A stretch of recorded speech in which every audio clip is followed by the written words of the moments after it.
ambition has always been to educate, and you can only educate if you're educated yourself.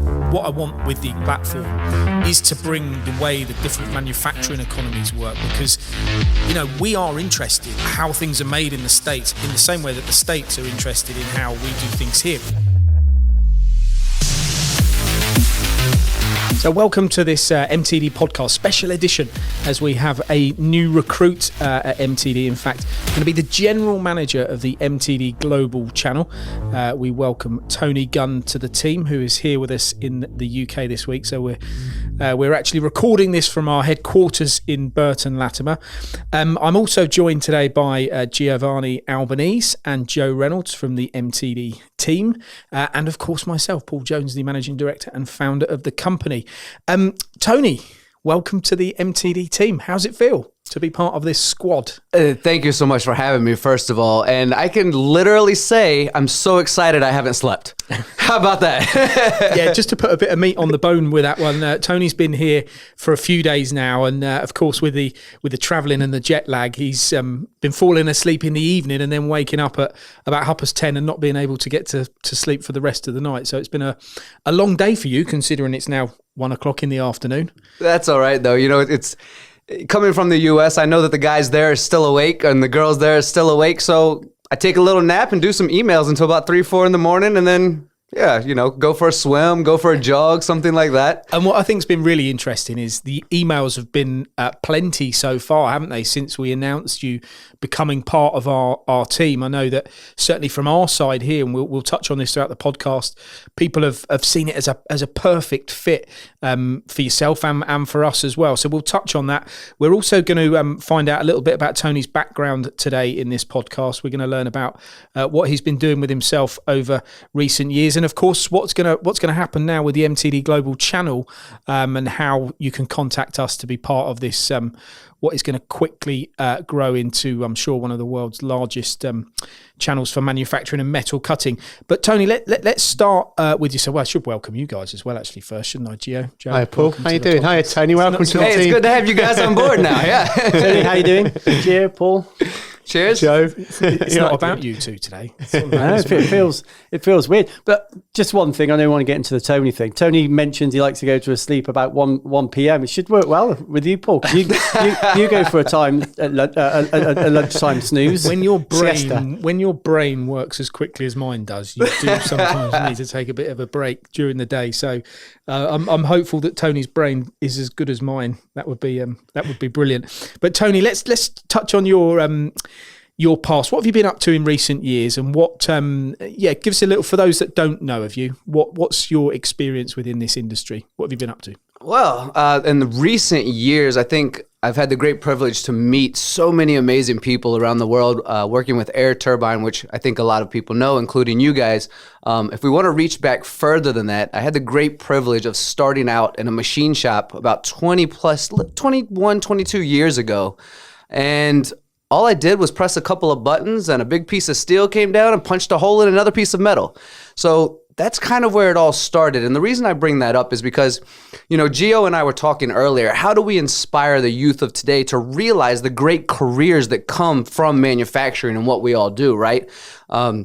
A lot of people consider manufacturing to be the old dirty floors with the oil everywhere and the chips on the floor and, you know, that kind of thing. And the memorize and repeat type of industrial revolution style thing where we're going to Mars now. We're creating science like science has never seen before, at least in, you know, written history, right? So this industry has so much to offer. And to immediately think I'm going to come out of school and be the latest and greatest thing, it doesn't always start like that. So I came into the industry running a punch press, doing what everyone else does, worked my way up, programming line by line on some old Ansrud style CNCs in the precious metal world. After that, I got to do a little bit of work in steel and Inconel and brass, running a nice Haas VF6 machine in a place called Super Radiator. From there, I went into the woodworking industry and got to machine all sorts of different kinds of woods, from mahogany to maple to oak, and really run furniture.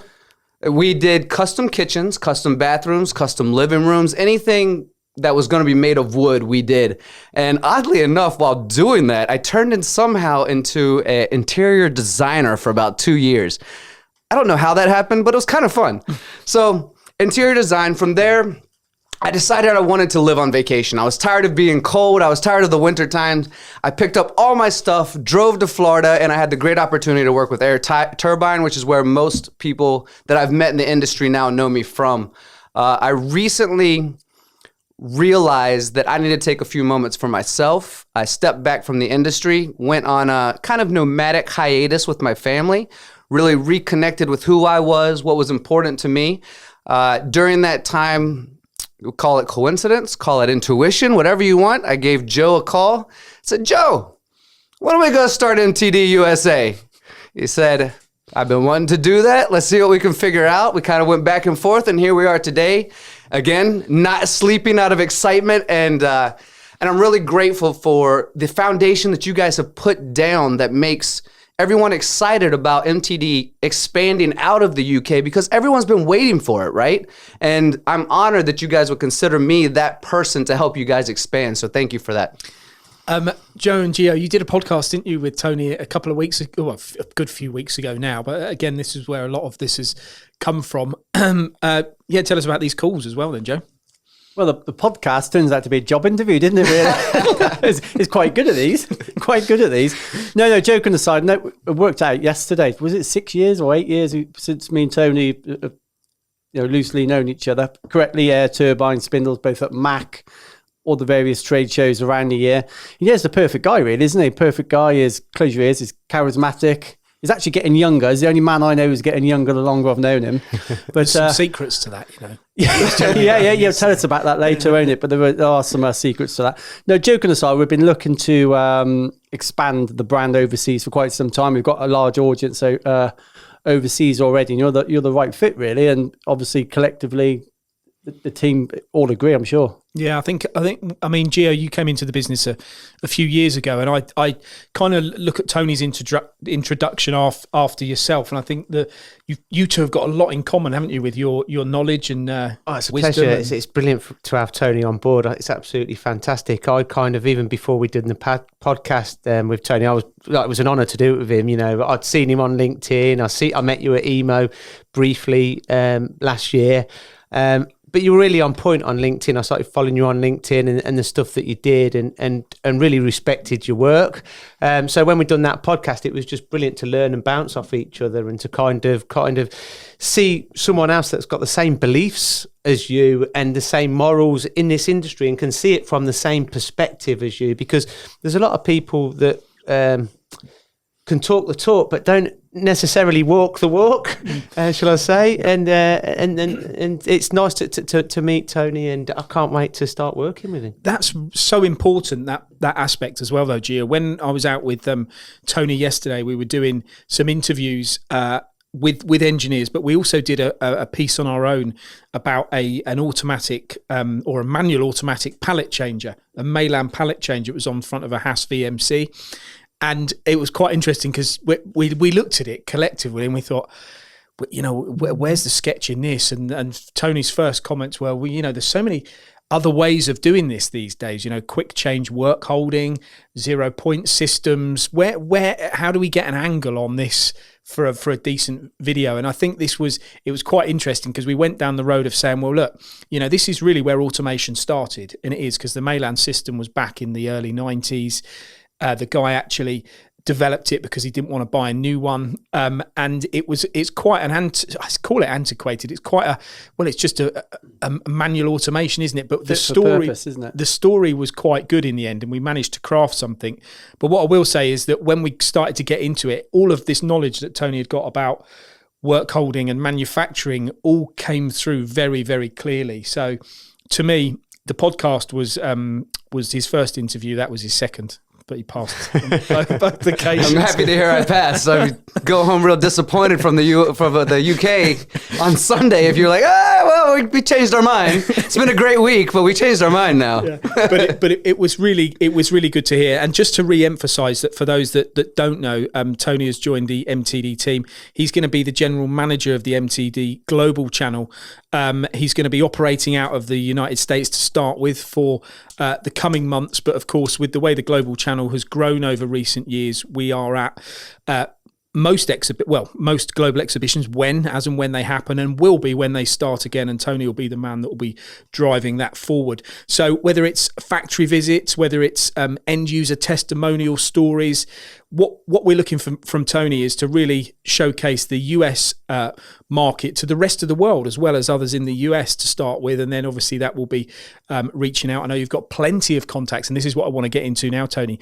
Your connections around the globe really mean that this, again, I keep saying hand in glove, but this is perfect, because you were telling me yesterday about people in India, China, Korea, all of these people that you know that will be clambering to climb on board with this venture, won't they? Yeah, it's incredibly exciting, Paul. To be fair, I really try my best to honor and respect everyone in this industry, and I value everyone for what they have to offer, and I consider everyone, an equal, no matter what they're doing, from pushing a mop on the floor to the owner of a company. I want us all to respect one another, and a lot of the people in the industry I consider to be friends of mine. So it's easier and more effective for me to do business if we're working together toward a goal where there's mutual success, right? So it's a win-win for everyone. And also, additionally, I'm completely humbled by all the people who have reached out. I have so many mentors in this industry, and I have a list that's a mile long, or in the UK or the rest of the world, a kilometer long, let's say. But I'm completely grateful for everyone that's reached out, for all the compliments, for all the kind words, for you guys opening your door, for seeing the vision. It's been incredibly exciting. I know the guys in India are stoked about, us getting over there. Obviously, we're going to build an excellent foundation in the US. We're going to make sure everyone is supported effectively and efficiently, that they're getting the content that they want. We want the US to be strong, right? And we'll expand from there. And we're going to, the excitement, as you said, has come from everywhere. I mean, you name it, from Korea and Japan to Vietnam and Malaysia to India and places in Europe. But we're going to focus on the U.S. first. We have a lot of great friends and companies and partners there that we're going to make sure they're taken care of, and we'll move and expand from there. When we were traveling yesterday, I was asking you about the areas that you'd been to, the continents that you'd been to, and where manufacturing was in your eyes in terms of which industries are strong in which areas. And you recited to me some facts which maybe you could recite now during this podcast, which really illustrated to me how much you've learned and how much between us we've got to show the world, because people need to, I always talk about the thing with what we do about puff, and I mentioned to you yesterday, saying things are brilliant and fantastic is great, but people really want to know the detail. So maybe could you just reiterate what you said about the sizes of some of the different manufacturing audiences? Yeah, absolutely. Outputs. Yeah, absolutely. So the most up-to-date numbers that I've read recently, and this changes, maybe not dramatically or drastically, but it changes regularly, right? Of the whole of manufacturing in the world, it is pretty common to know about 52% of the manufacturing comes from the Asian market. About 22% comes from Europe, which includes England or the UK. About 18% comes from North America, but we don't include Mexico in that 18%. And then Latin America is about 5%, and that does include Mexico, with Mexico being ranked number 10 in the world. Then you go to the Oceania, it's about less than 1% of the world's manufacturing, right? So you try to figure out where the growth can come from. If you're already building an awesome foundation, and we're using these fantastic, awesome words, right? So I like to get excited, that. But if we're going to build something, we know the direction of where we can go, where some of the silence might be right now that deserves the growth, that deserves to be expanded, right? So when you think of places like that, India pops into my head as well. They've had the largest jump in manufacturing than any other country in the world. They jumped from number 12 to number 5 or 6, arguably. It's the largest jump in the world because they just keep putting money into it. And the last time I was there, to my knowledge, the government is now reinvesting in the automobile industry, which is going to go into electric automobiles. And they have a very direct time frame of what they want to do with it and trying to get a bit of a cleaner environment than what exists there now. So that's kind of the general overview of where the monopoly or the growth of where we can grow and what's going on in the world right now with manufacturing. So, Gia, are you up for a trip to India? I think with Tony's passion, he might even be able to convince me to get onto a plane. To be honest with you, I think that You can go there on a bus. You know? it took me a long time, but I mean, his passion speaks for itself. Really, I think that I think there's a massive synergy and synergy that Tony can bring with the rest of the world and England and MTD, and I think it's just brilliant. And I think that from speaking to you earlier before this podcast, the fact that you want to make engineering appealing, not only to kind of engineers at present, but the younger generation as well. I think we're all on the same journey. I think it's absolutely fantastic. Really exciting times ahead. Why isn't engineering appealing though at the moment though, Joe? When you look at making parts, you look at some of these shiny components. We were looking at one this morning. We've got a live event in a week or so's time. You look at the parts and it must be really pleasurable to be able to make these things. Well, Tony's travelled the world considerably more than me, but I can tell you from here in the UK, I think it's the bit in the middle. They turn on the TV. If there's a generic manufacturing store, it tends to be B-roll, so footage from a big forging company or a casting company or somebody on the manual lathe. It's not these CNC machines that we've all grown to love now. And I think it's the bit in between, isn't it? So you leave school, you have to do the bit let's be honest, nobody wants to do anymore. And there's not many people enjoy a manual lathe and all the rest of it. You might have to do that for 3 or 4 years. You want to watch the most recent Swolf and Chips, or the one that was a couple of weeks ago with me on the manual lathe? I haven't seen it. You're right, but I don't particularly want. It worries me.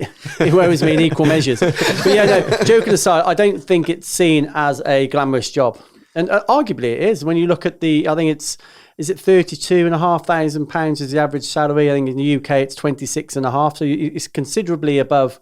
You're going to be earning more than a lot of the people that taught you, and anything like me, the teachers that tell you you'll be nothing.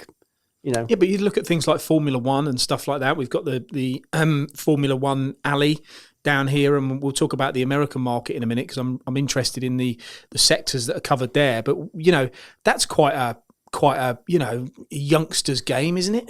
It is when you watch it on the telly. But if you were to ask 100 students, well, I'm talking kids now, 14, 15, 16, where those cars are built, I'm guessing most of them would say America.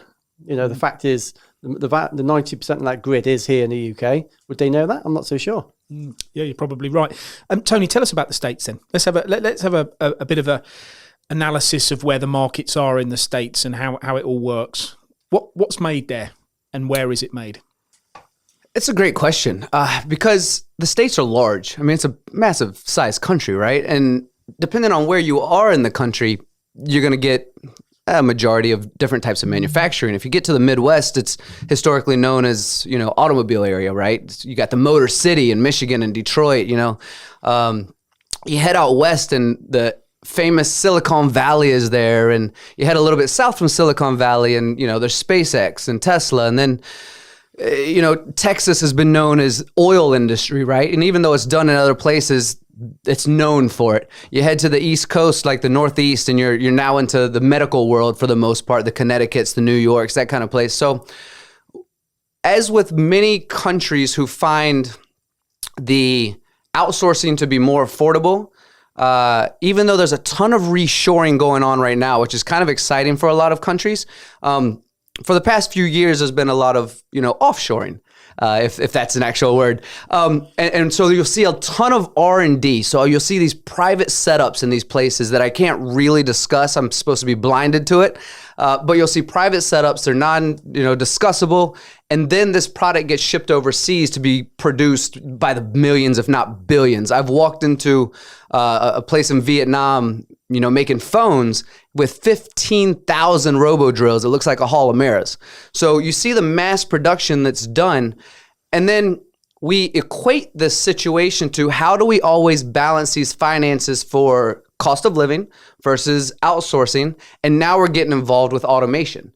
So I see a lot more automation with robots coming into places where wages are a little bit higher, and automation is not necessarily required where the wages are still a little bit lower because you can afford to hire, 70,000 employees like at this place with 15,000 robo-drills. So there's a great game being played right now of balance with automation and robots and the engineering and the creativity of a product versus the mass production of a product. But as a whole, you will pretty much see just about anything being created in the US. You mentioned the reshoring without getting political here. How we hear that that's happened a lot from the journalism here. Has that been the case in the in the previous government or the previous president? I don't watch the news, so I can't really get political. I would actually, for discussable reasons, I would actually say that COVID did more reshoring than anything else. The fact that we weren't able to go to trade shows anymore, the fact that we can't get face-to-face, or at least for the time being, we can't get face-to-face, the fact that we are now doing so much remote work, which is why I believe MTD will continue to be successful, because we understand how to market through engineering terms, through understanding why a product is good, what is going to create success for the customer, understanding the customer's needs and applying that in a great, effective, marketing, understandable way. So while I know almost nothing about politics, and I will easily admit that, I do see these changes happening very quickly since COVID, and I've had a lot of discussions with my friends in Australia, New Zealand. They're pulling some things back as well. I was recently working with Fifth Axis, as you guys might know, and the guys in Australia were having an amazing sales year, and they reportedly was because of a lot of the reshoring that was going on there. Yeah, that market is so small, isn't it? Or was. Less than 1% in the Oceania, that's what they say. Yeah, I mean, arguably, but they're starting to bring things back again, right? Now they're doing less manufacturing in China and Indonesia and Vietnam and pulling some of that manufacturing back. And it's not just agriculture anymore or a little bit of the racing automobile industry. Tony, do you think that, automation, you mentioned automation, do you think and believe that this is the way in which they can bring that work back to be competitive? And I think that also some of the new emerging technologies and some of the new sectors that are arising with electrification is a big thing. We've seen a lot of change in this year. And I honestly think that manufacturing is going to be stronger than it's ever been. Are you seeing the same thing in America? Do you believe that, manufacturing is going to get better and get bigger due to what's happened this year? So I have a lot of answers to that question, Gio. I really do. The quick answer is yes, I do. I see all of that. It's manufacturing stabilizes an economy, and I think Germany has proven that. When you see how stable they are and how great they are at getting the youth inspired to want to be engineers, this is what we see in Germany. You see how stable it is in the EU. Do I think automation is going to play a big role in a place like the US and probably the UK and some other places where a mass majority of manufacturing is done, a Japan, a South Korea, these top 10 countries in the world? I do. And I do because automation, and let's throw in additive manufacturing as well. Automation is getting better. These cobots are getting better to understand how sensitive a part might be. They're getting more accurate and they're getting faster. So now I can do a full vise, pull a vise out of a machine and do automation that way. I can do part replacement, or I can do tombstones with full, automated setups with something like a Matsura and some of these DMG machines.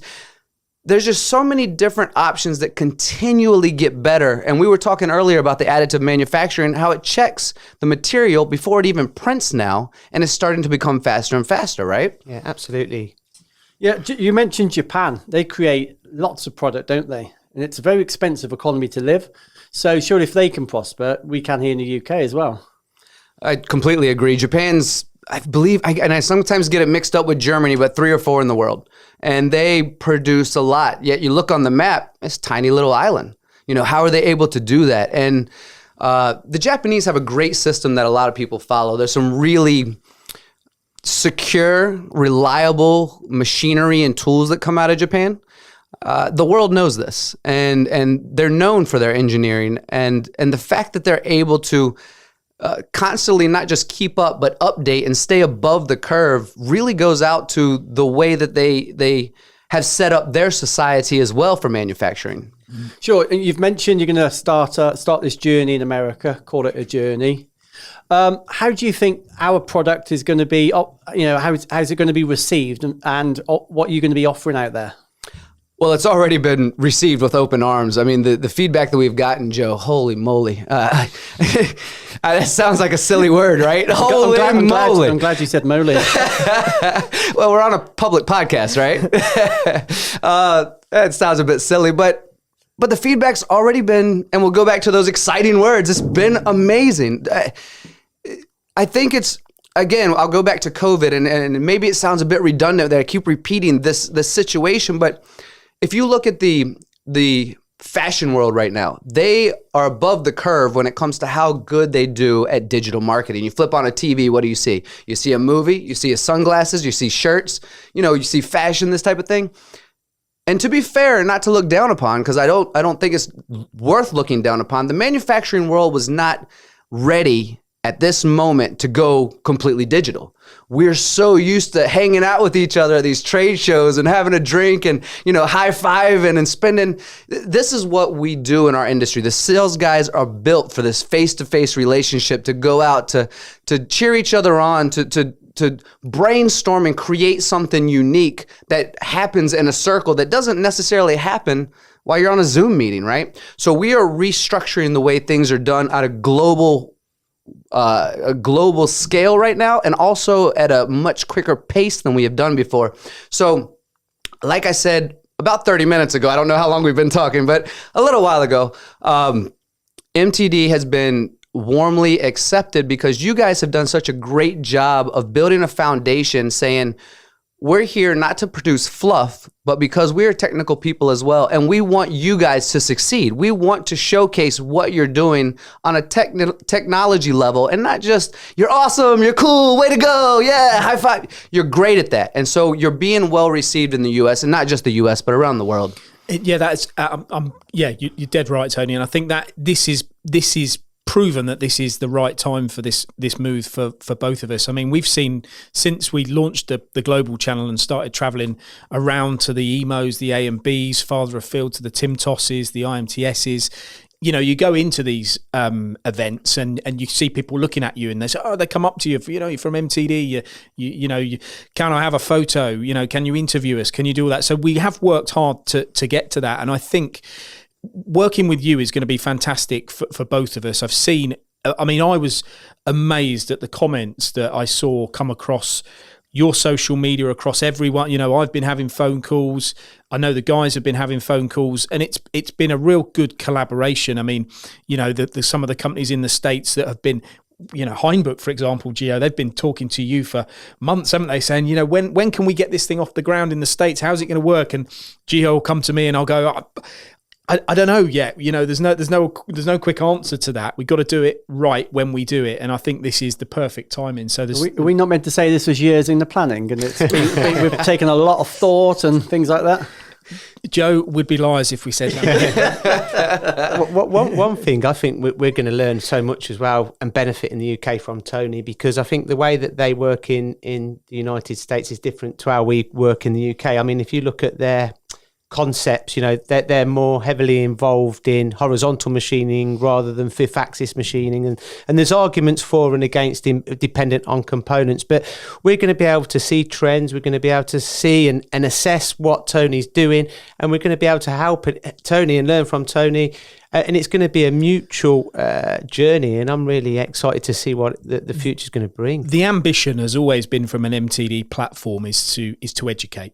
And you can only educate if you're educated yourself, and that and we live and breathe that every day by traveling around the United Kingdom and further afield, which we've done. But what I want with the MTD Global Platform is to bring the way the different economies work, the different manufacturing economies work, because we are interested here how things are made in the States, how they're done in Mexico, how the Koreans do things, in the same way that the States are interested in how we do things here, because that's what we hear when we go places. They say, "Oh, I saw that guy in them." In fact, I was at a trade show. I was at the DMG Mori Open House in February this year, the last event that I went to. And I think I mentioned to you yesterday, Tony, we had a guy come up to us on our YouTube channel, and he said, "Oh yeah, MTD, you know, I love watching your stuff. You've educated me about automation. There was a guy in Scotland who said that he'd got a robot, and the robot didn't have time off sick, it didn't need a pension, it didn't need," and he recited the exact words from the video. And I remember thinking to myself, you know, this guy that stuck solidly in his memory. And what he was interested in is how the UK market has adopted an automation in the same way we're interested in overseas. So watch this space, guys. The global channel is going to go through the roof in the coming year or so. You're going to be able to see certainly from the United States and further afield how these different manufacturing economies work, the new technologies and innovations that are being developed, and we'll be able to showcase that through the channel. And of course, if events are still struggling, which they are at the moment, then there is no better way than the internet at the moment. And got to say, Tony, from all of us here at MTD, it is a pleasure to have you on board. Welcome. Welcome, Tony. You will be. We'll put the contact details for Tony on whichever social channel you're listening to this on, so you'll be able to get in contact with him if you're interested in, of course, what we're doing at MTD Global. But you'll be hearing a lot more from him and from us. Looking forward to going to the States actually to see you in a month or so's time. You've chosen Detroit and Seattle, I hear. Are they the hot ones? No. Then yeah, I've chosen incorrectly, haven't I? Yeah. Mind you, you'd look better on a beach than me, so you can go to Florida, maybe. Thank you very much for joining us, Tony, and really good luck. Looking forward to working with you, and we'll hopefully you've enjoyed this podcast, Joe. Gio, thank you very much for Thanks, being Cheers, with us guys. today. Cheers, guys. Welcome. Cheers. Yeah, thank you so much. Thanks for listening to the MTD podcast. If you found value in this episode, please subscribe and leave a rating and review. Find more episodes on mtdcnc.com.